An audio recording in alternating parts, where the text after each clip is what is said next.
I just wanted to give you the answer here on this last one because it kind of got cut off. We round this to the percent. This is 83%. It's not going to be 84 because this 3 is not a 5 or more. So your answer to number 15 on the front is 83%. Now let's go to the back. All we're talking about on the back here is scale factor and how scale factor affects things. So when I look here, I want to just set up each piece. I know that this side is the largest side. This side is my medium side. And then I have the smallest side, which is 2. And I want to match that up over here. Again, what side was my smallest? Maybe I'll zoom in a little bit. Maybe the color will show up a little bit better. This was my smallest side, so I'm going to match that here with this. My largest to largest.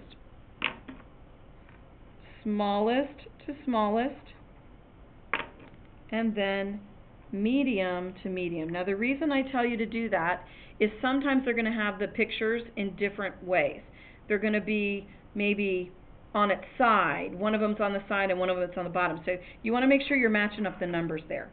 So as we do this, because they want me to say whether or not these are similar, I'm always going to put the same figure on the top. And in this one, I'm going to put the small one. So 6 is going to go with 9.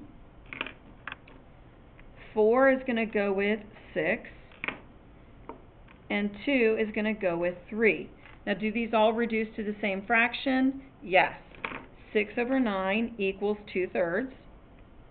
4 over 6 equals 2/3. So, and then this is 2/3. So all of these have the exact same fraction. They're in proportion. So we would say yes, and then the scale factor is 4 to 3, or you could write it as a fraction. So 2 to 3, not 4 to 3. 2/3. Okay? And that's what you're going to do on all of these. And here's a big tip. Spheres are always, if it's a sphere, they're always similar. You don't have to do any math there. You would know yes, and then you just put one to the other. The ratio would be 4 to 3, or you could even write it as a fraction if you want. Okay? So let's look down here at these. These are the exact same things. They just don't give you a picture. So if you want to draw pictures, that'd be fine.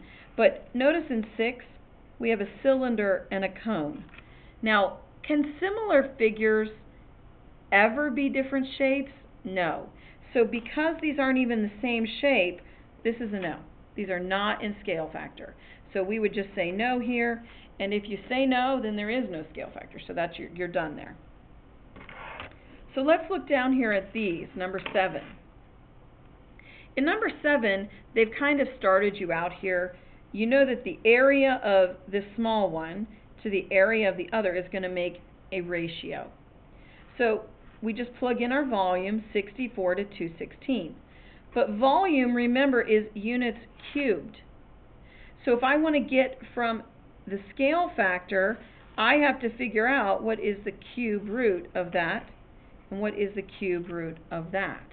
Now those of you that can't remember how to find cube root, I'm going to try and make it so you can see the calculator. To find the cube root, I'm going to take, and I've got to go to the math key again. Do you see the cube root there? So we're going to choose that, which is number 4, and I'm going to type in 64. I know that 4 is the cube root of 64. And then we're going to do the same thing again for 216. And I know that's 6. Now, 4/6, while that's a lovely answer, 4/6 is not a reduced fraction. And scale factors always have to be in a reduced fraction. So what is my answer here actually? If you can't remember how to do that, remember 4 divided by 6 is going to give you a decimal. And if I want to turn that decimal into a fraction, I hit math, I choose 1, and I hit enter. And it's 2/3. So this is equal to 2/3, which is written in the fraction form, but you could also write it that way. It's the same thing. Remember, the number that comes first is always the numerator. And in this answer, they want the smaller figure to the larger figure. See over here in the directions, it says smaller figure to larger figure. So we always want the smaller number first when that happens. And you're going to do the same thing here. But here, pay attention, this is an area, so it's squared. So rather than doing the cube root, you're going to take the square root of both. Okay? There's a difference between those two problems. Now here we have these, and this time we're going from the scale factor to all the other things. So I have similar cones.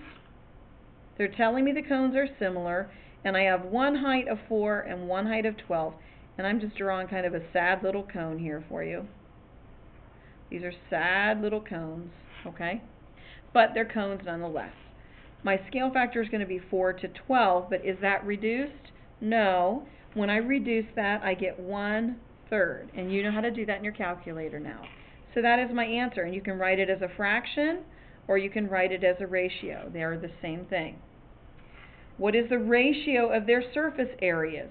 So I'm going from meters, remember this is meters, I'm going from meters to meters squared, so I have to square the numbers. This is 1 squared to 3 squared, which is 1/9 or 1/9. Okay? Volume, obviously, I think you know what you would do.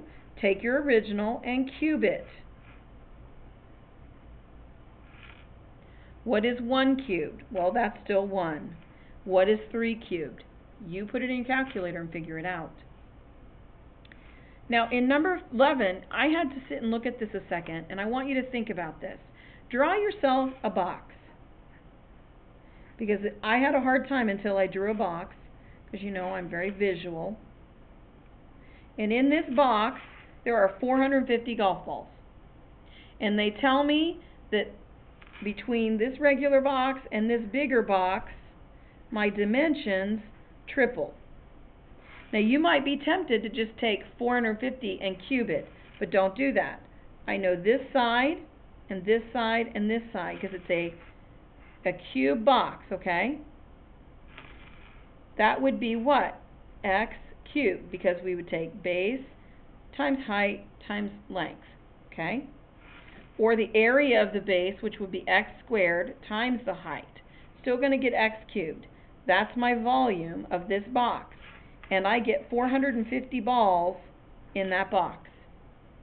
They tell me that this box is 3 times that box. Okay, so each dimension is going to be tripled. So let's find what the volume of this box would be. 3x, I'm going to find the area of my base, which is 3x times 3x. And then I'm going to multiply it by 3x, because that's my height. So 3 times 3 is 9, and this is x squared. And I'm going to multiply that by 3x again. 9 times 3 is 27, and x squared times x, remember, add the exponents, is x cubed. That equals the volume of my box. Well, they told me it's 450. Is what? X cubed. What do I want to know? X cubed. So if you went ahead and found x, that's fine. You're just going to put x in here and then cube it. But we already know what it is. So to find the answer to this problem, kind of running out of space, I'm going to come over here. I'm going to take, and I'm going to plug what x cubed was in. So to find the volume of the new box, you take 27 times x cubed, which right here we know is 450. And I don't have to cube it because it's already been cubed. That equals each other. So what's 27 times 450?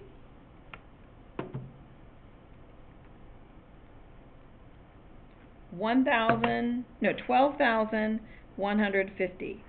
And that's how many golf balls that other box holds. That's your answer. This is a thought-thinking question. If you don't draw the picture, it makes it difficult. So please make sure you're drawing your pictures. Hope that helps you, and have a very nice weekend. I'll see you next week.